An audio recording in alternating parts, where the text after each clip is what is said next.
Find the perfect ride for you today with the New Year New Ride sales event at Guam Auto Spot. Get behind the wheel of the 2024 Outlander Sport starting at just $22,995 or only $156 per paycheck. Visit GuamAutospot.com or call 671-478-AUTO.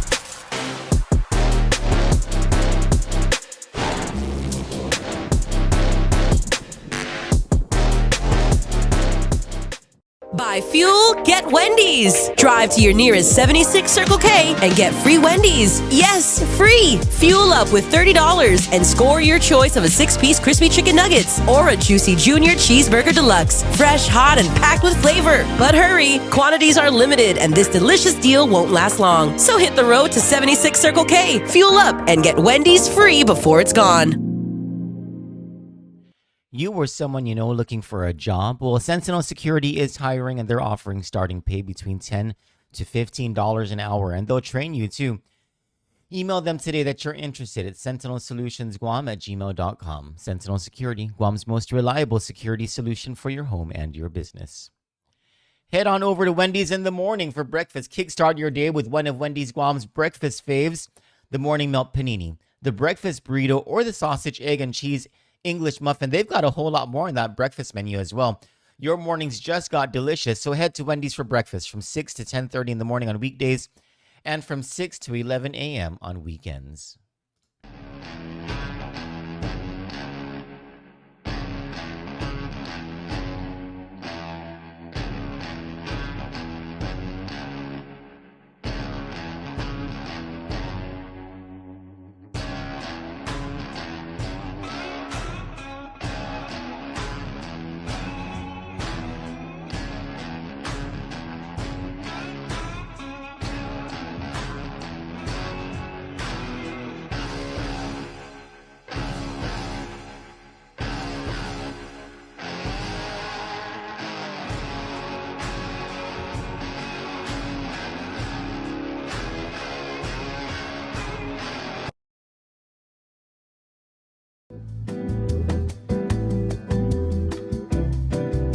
Kandit News is brought to you by 76 Circle K Guam.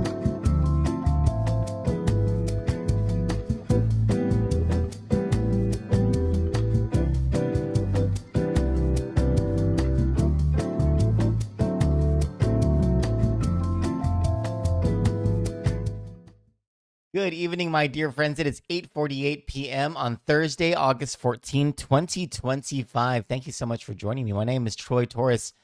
Good evening, brother Brennan, sister Jen. You have a beautiful, that appears to be your last name, Athena, and I'm gonna try to pronounce it. Hafide and aloha, of course. Athena Tuamoheloa. Am I getting that right? Give me the heart sign if I'm getting that right, Athena. Thank you so much for joining. Marsha Lujan, my brother JB, Joe, my friend Joe, I love you.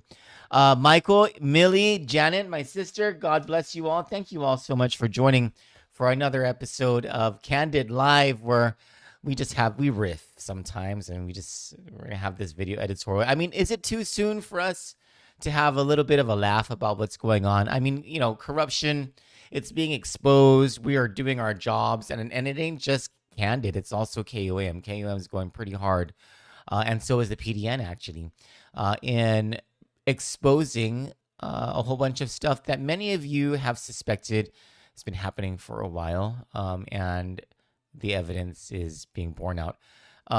Thank you, Athena. I appreciate it. I appreciate you saying so. Hi, Tony. Hi, Paige. Hi, Joseph. Buenas. God bless you all. Thank you so much for joining. So I don't know if y'all have you read the story that I published today about the Tiguac Cemetery.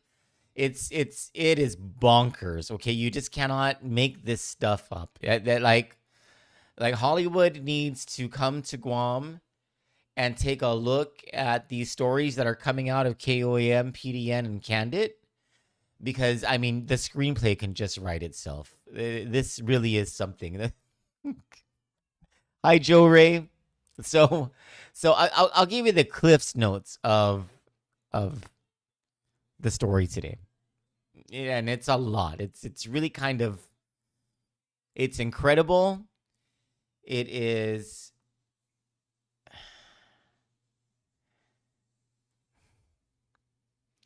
like at the end of it, you wonder, what were they thinking? So after Joan Uggan Charfus from KOAM ran a couple of her stories, she's the pioneer of this whole thing. She ran a couple of stories about the Tiguac Cemetery because people were complaining that it wasn't being mowed. The grass was 2 to 4 feet high in certain areas. The graves were being covered up. There was trash, etc. Right?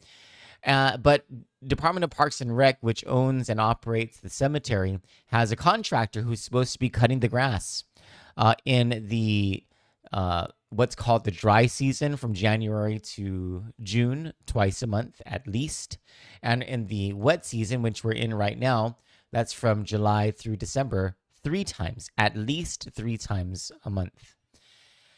And so if you cut the grass at home, you guys have yards. If you cut the grass twice a month, it's not going to be anywhere near 2 feet high or even 4 feet high. It's not even going to be like 3 or 4 inches high. It's just going to be wherever you cut it, there's going to be a little bit of growth above that. And then, you're there 2 weeks later and you cut it and it's back to where, and so your grass it's not going to be a situation essentially, right? Well, it got to be a situation. Hi, Auntie Lonnie. Hi, Kiki Riri. Chelu, Eric. I love you, Chelu, so much. Jose Tetbahagu Jr., who says, and we thought Ralph Cheetos was bad. I have been saying, anytime anyone from Saipan asks me, what is the corruption like in Guam? And I reply with, honestly, it's worse than the corruption that you guys have here in Saipan. It's just a little more covered up in Guam. But it's way worse here in Guam. And no one believes me. No one in Saipan believes me. They're like, no, Ralph is really bad. What happened with Ralph is really bad. I'm like, yes, what happened with Ralph Torres is really bad. Oh, what happened? I'm like, yes, what happened with Ralph Torres is really bad, but I don't know what happened. The screen just dropped. Sorry. I don't know what happened. The screen just dropped all of a sudden. What happened with Ralph Torres is pretty bad, but I'm telling you, the things that happen in Guam and that many people get away with, it's really, really bad in Guam. And now everyone gets to see this. We all have front row seats to this. So, okay. So, Comfort Cuts, which is the contractor, and it's been the contractor since 2019. I'll get to that in just a little bit, but we only have documents dating back to 2021. It is operated and owned by Charissa Tenorio and Frankie Rosalind. Charissa Tenorio is Lieutenant Governor Josh Tenorio's sister. Frankie Rosalind is Charissa Tenorio's boyfriend. They have a child together. Frankie Rosalind also is a Port Authority of Guam employee. Charissa Tenorio is not a government of Guam employee.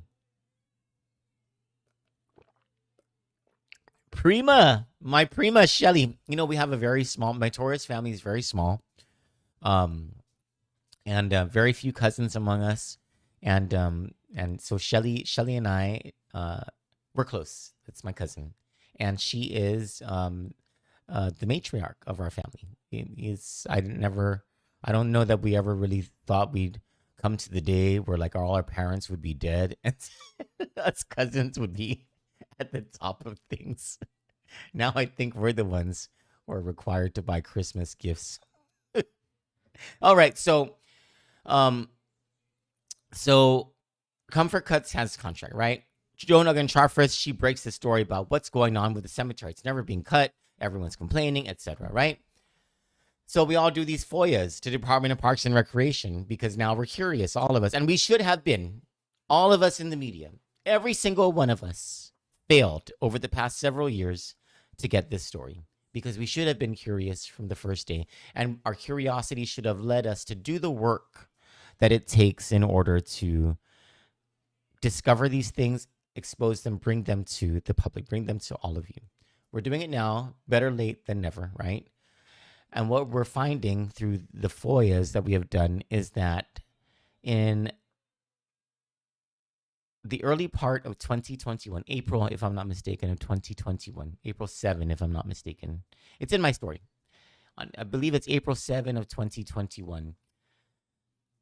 The General Services Agency, that's the procurement wing of the government, at then Chief Procurement Officer Claudia Ekfaji, at the behest of the Department of Parks and Recreation, then Director Roki Alcantara, issued a contract and the first purchase order to Comfort Cuts to begin its 5-year contract. It's a 1-year contract with 4 annual options for renewal, all of which were exercised, for a total of $24,750 each year. That's the cap. That's the max according to this contract. And according to this contract, during the dry months, Comfort Cuts is to cut, and a cut is a very specific thing. Over a 48-hour period, Comfort Cuts is supposed to come in to the Tiguac Cemetery and mow the 30 acres and do the trimming and do the pruning. Whatever trash is there when they get there, they're supposed to take the trash first, dispose of it on their own dime. They're supposed to trim, prune, cut, edge, all of the waste that comes from that. They're supposed to collect and dispose on their own dime. They're supposed to do that at least twice a month, from the months January through June at $1,650 a month, and at least 3 times a month from July to December for $2,475 a month, for a total contract per year of $24,750. That's it. There are several players involved, and the reason things take long in the government of Guam, like people in business who do business with Guam, they complain about the long process. A lot of the long process has to do with checks and balances and ensuring, you want to know why there is a Bureau of Budget and Management Research, and then there's a Department of Administration, and then there's a separate Department of Revenue and Taxation, and you wonder why doesn't the government just have one Department of Finance and then integrate all of those functions together? That's because that's a recipe for corruption. The reason that you separate things is so that people are not colluding. So in this case, what we had was an agency, Department of Parks and Recreation, that's supposed to be watching the interests of the public when it comes to Tiguac Cemetery and the expenditure of resources for Tiguac Cemetery and all of their other programs. You have an administrative services officer who controls the budget, who sees how resources, who goes through the resources of the agency and allots it out according to what is authorized under law, et cetera, et cetera. You have a certifying officer within the agency who can only certify that funds are available if authority actually exists according to their budget. You have an appointing authority, a director who signs off last. And making sure that so you have all of these different layers within the agency itself. Then you have the General Services Agency, which is the procurement arm of the government. They're the ones who, when they receive their requisitions from the agency, they get everything. There's a checklist that the agency has to submit, and that checklist needs to include, the contract, the communications log. There's different things that need to be submitted before GSA will produce a purchase order. That purchase order is a contractual obligation. That is an obligation that the government of Guam is making at that point, that says that if the contractor provides this product or provides this service in this way within this time frame, meeting these specifications, then this amount of money will be paid. A check will be cut from the Department of Administration to that agency or to that contractor within a certain amount of time. So you have all of these different checks and balances, not to mention, of course, the Bureau of Budget, which says, all right, the legislature said you guys can have this much money we're going to give you your allotment to match that. Okay? All of these checks and balances. Apparently, according to the documentation in this case, in this, I'm going to call it the Tiguac Cemetery scandal, over the past 5 fiscal years, number one, according to the disclosures, 24 entire months of documents are missing. The entirety of fiscal years 2022 and 2023 are missing from the disclosures. Department of Parks and Rec Director Angel Sablan said that that was all that they had, and perhaps the reason those files are missing is because they were sent over to GSA. So he's going to have his agency check GSA what happened to those files. So that's number one. Number two,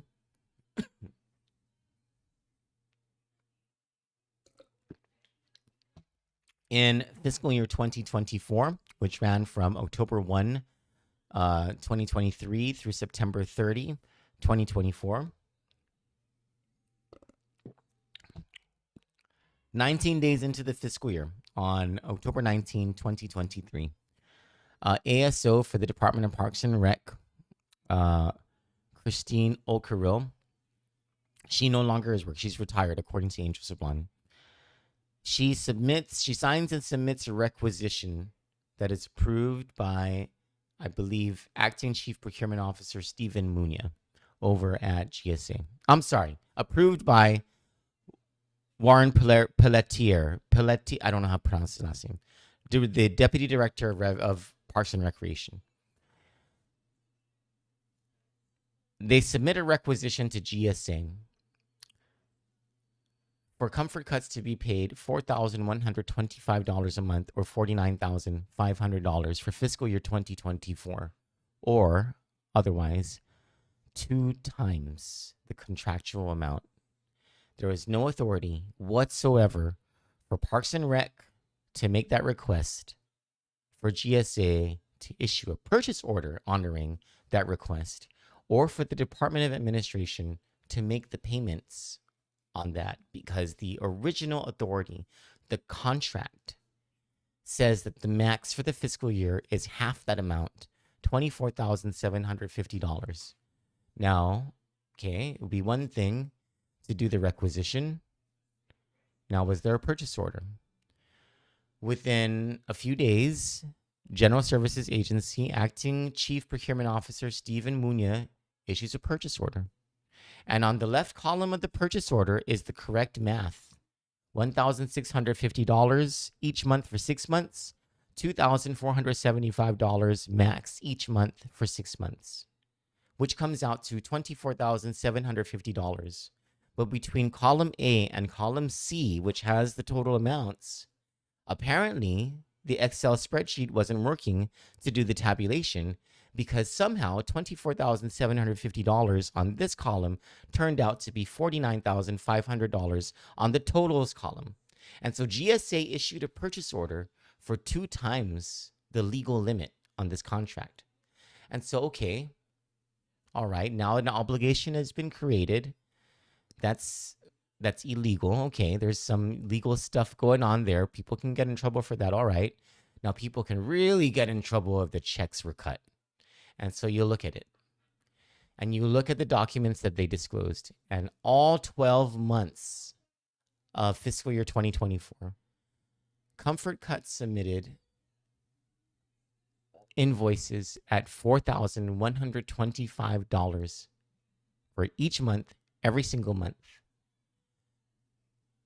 approved by the Director of Parks and Recreation, payment made by the government of Guam. Comfort Cuts was paid $49,500, 2 times the legal limit of the contract in fiscal year 2024. Even worse, they're supposed to cut the lawn at the very least 30 times, at least 2 times each month for 6 months. That's 12, right? At least 3 times each month for 6 months. That's 18. 12 plus 18 equals 30. They're supposed to cut the lawn at least 30 times in fiscal year 2024. Comfort Cut submitted invoices that claimed that they cut the lawn a total of 13 times. Just 13 times out of 30.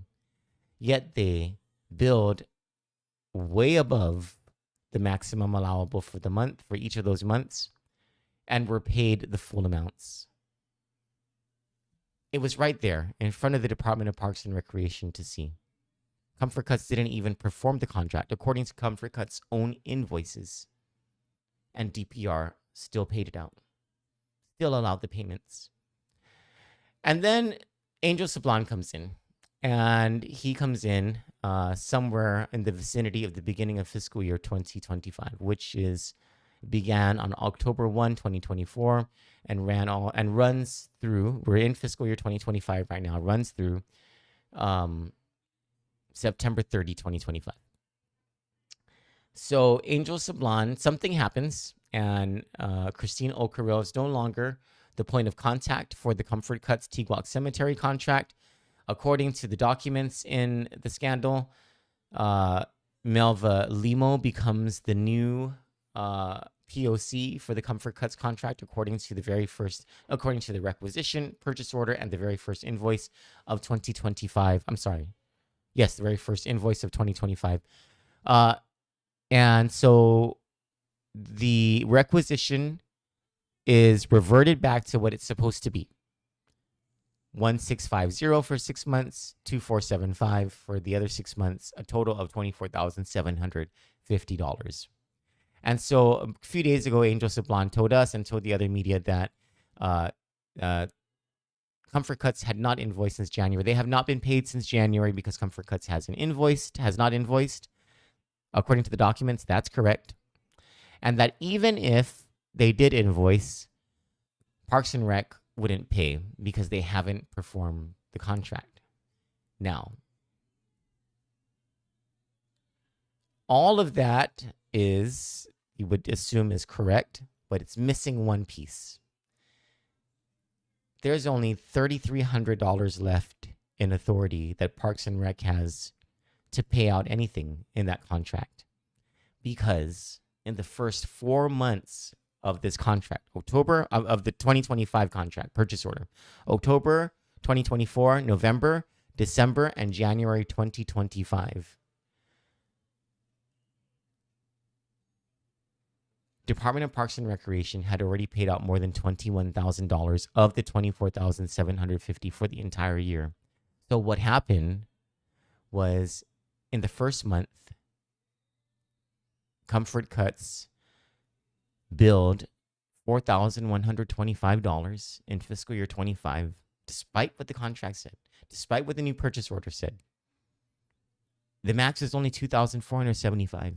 They billed $4,125. The director approved it, and the payment was made. In November, Comfort Cuts charged for 2 cuts, even though they only did 1 cut, and even though they were supposed to do 3 cuts, and charged $2,475 times 2. So what is that? $4,950. December's the worst. Comfort Cuts claimed that they performed 3 cuts in December, which is what they're supposed to do, for $2,475. According to the invoice for December, which was approved and paid, Comfort Cuts charged $2,475 for each of those 3 cuts. Even worse than that, a couple weeks later, they submitted another invoice. There was a date for 1 cut, which was between December 18th to the 22nd. In the original December invoice, they submitted a second December invoice for the same exact date of December 18 to 22 as 1 cut, and charged an additional $2,475 for a cut they already got paid for. So for the month of December, when they were supposed to get only $2,475, Comfort Cuts got $11,000. That ain't all. That's not all. In the documentation, there's an email from Roquial Contra as far back as 2021 with pictures to show as proof, where Roquial Contra says to Charissa Tenorio, "You guys aren't performing the contract. I was just at the cemetery. The grass is 4 feet tall, etc., etc. You guys aren't performing the contract." And despite this in writing, DPR has never once, according to these documents, held back payment for comfort cuts, said no to payment because of non-performance until Joan Uggan-Charfris dropped her story. Not only that, we're not done. I interviewed Christine Okaro. She said she doesn't know why Angel Sablan is putting anything on her because everything stops at the director. Because Angel Sablan was insinuating that the problem was coming from Christine Okaro. So as she's talking to me about this, she's explaining to me that Comfort Cuts had the Tiguac Cemetery contract since 2019, the very first year that Josh Tenorio, the brother of Charissa Tenorio, became the lieutenant governor. There are no documents in this disclosure from 2019. There are a couple of documents from 2020, but not for the entire fiscal year. And those documents in 2020 are mind-blowing. Roque Alcantara, the director of Parks and Rec at that time, awarded a small-scale purchase order, meaning you don't have to go out to bid. You can just do the 3 quotes thing. For Comfort Cuts to cut the lawn at Tiguac Cemetery only 2 times for a total of $11,700.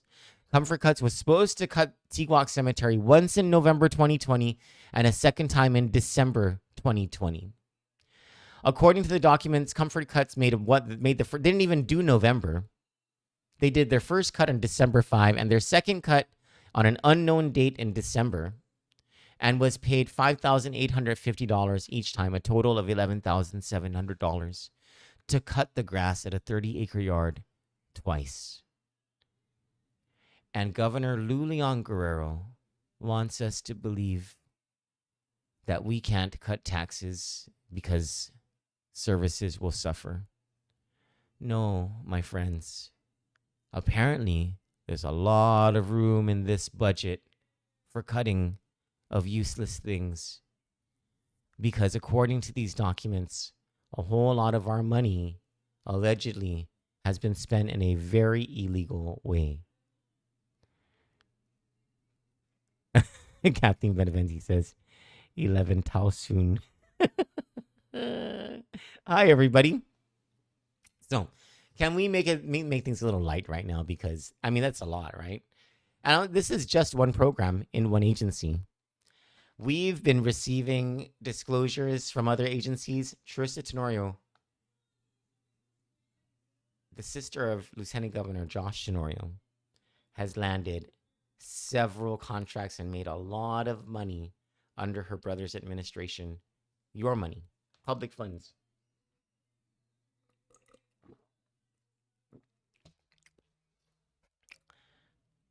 So, imagine my surprise to see a KOAM story today. All of this, right? All of this happening with Tiguac Cemetery, Charissa Tenorio, Comfort Cuts, right? Joan Uggan-Charfris did another story today.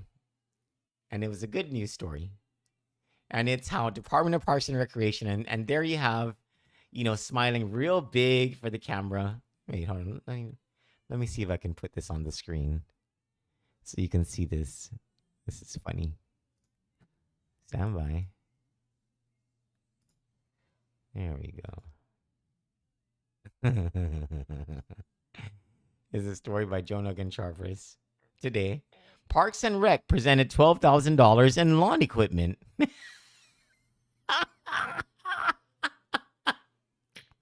So there's Angels of Lawn, the second from the left.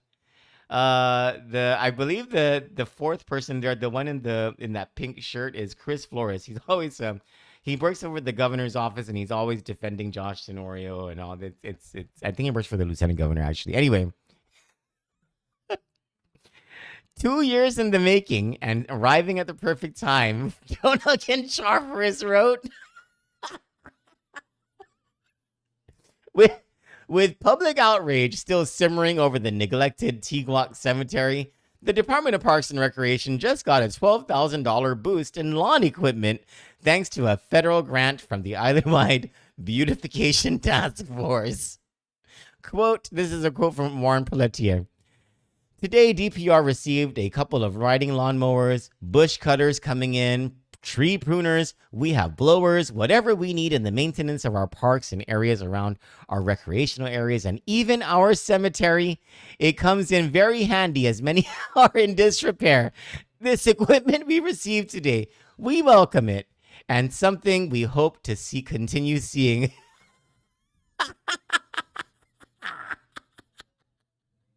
I want to know who at Parks and Rec decided they were going to do Josh Tenorio dirty like that.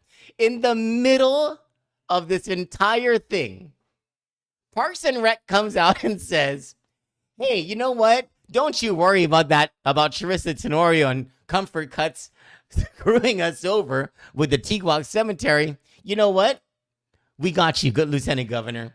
We got $12,000 worth of lawn equipment. We got some lawnmowers, mowing riders, we got some bush cutters, and we're going to do the lawn ourselves. In fact, and it's even in the story, in fact, we're going to call those prisoners over at DOC so that they can be the manpower to use this equipment and do what the contractor failed to do. Like, who is thinking?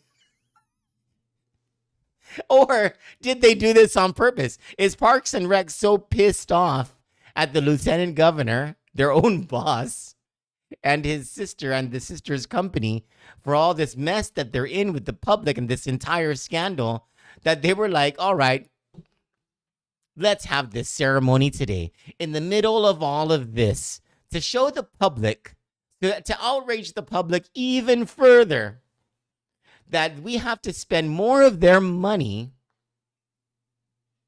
to do a job that the Lieutenant Governor's family failed to do. I mean, is this poetic justice on the part of Angel Sablon because he's tired of being crapped on publicly because of these issues? Because you put yourself in Angel Sablon's shoes, right? Like, well, or Rocky Alcantara's shoes, or Warren Pelletier's shoes.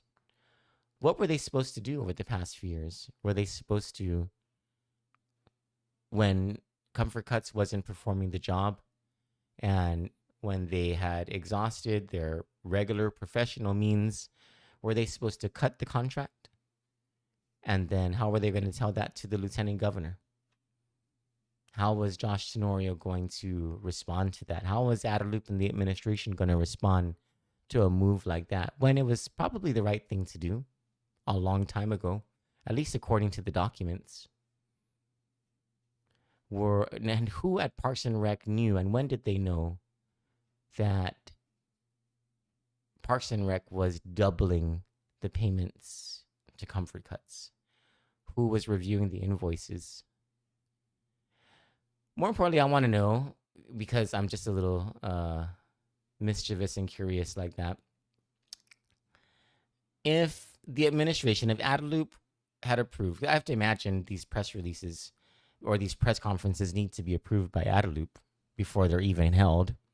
This is a very tightly wound administration, and one that has not done a very good job with its strategic communications.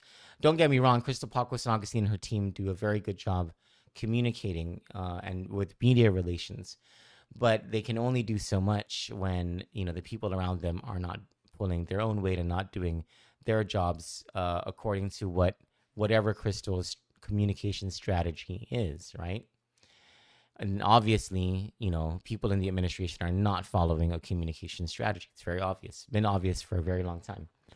And so, like, I wonder, you know, if Adelup knew about this news conference that Parks and Rec was going to have today, where they showed off the $12,000 worth of lawn equipment, who at the Lieutenant Governor's office thought it was such a good idea for this to happen? Like, who lent their brain to somebody else today from the Lieutenant Governor's office so that they wouldn't have the wherewithal to think that, hey, if we put this out today of all days, that we're getting lawn equipment from this grant to give to the Department of Parks and Recreation to do a job that the Lieutenant Governor's sister's company failed to do, and we in the administration were the ones who even said that she failed to do it because we told the entire public about the non-performance of the contract. How is that going to look for our guy, Josh Tenorio? Because I'll tell you, it don't look good. I designed this entire live show around just this one subject. Like, the news about that and all the facts about whatever, you can read the news story on that. I was setting this up to talk about this whole $12,000 in lawnmowers and riding mowers equipment over to Parks and Rec. And I can't get over it. For Kandit News, I'm Troy Torres. You all have a good night. I'm glad we were able to have a laugh about this because, it's a lot. And stay tuned for even bigger news from Kandit tomorrow. And we go back to the Tenorio corruption case. We take a little bit of a break from reviewing all these and by the way, these are all different things. The Tenorio corruption case, that's its own thing. Now this look into procurement and how much money the Tenorios have made since Josh Tenorio became the Lieutenant Governor of Guam, this is a whole other, these are just two different things. I don't know why that guy hasn't resigned yet. I don't know, or why he hasn't stopped his campaign for governor. This is the end. And the longer that Josh Tenorio takes to resign from office, the harder that nail to his coffin gets driven in on his political career. Because, maybe a couple of weeks ago, it could have been said that if he had resigned from office so he could pay attention to his family issues, Guam's very forgiving. Voters are very forgiving. In 4 years, in 8 years, he could come back and, he'd probably have a really good shot at becoming governor. Now, after all this and all these days that go by and all of his silence and all the complicity that the people think that he has, and as more evidence comes out and as the media keeps digging in, I don't know. I don't know that he'll ever recover from this. Ever. For Kandit News, I'm Troy Torres. Good night. God bless you all. And I love you. We got that dynamite. We got that dynamite. Find the perfect ride for you today with the New Year New Ride sales event at Guam Auto Spot. Get behind the wheel of the 2024 Outlander Sport starting at just $22,995 or only $156 per paycheck. Visit GuamAutospot.com or call 671-478-AUTO.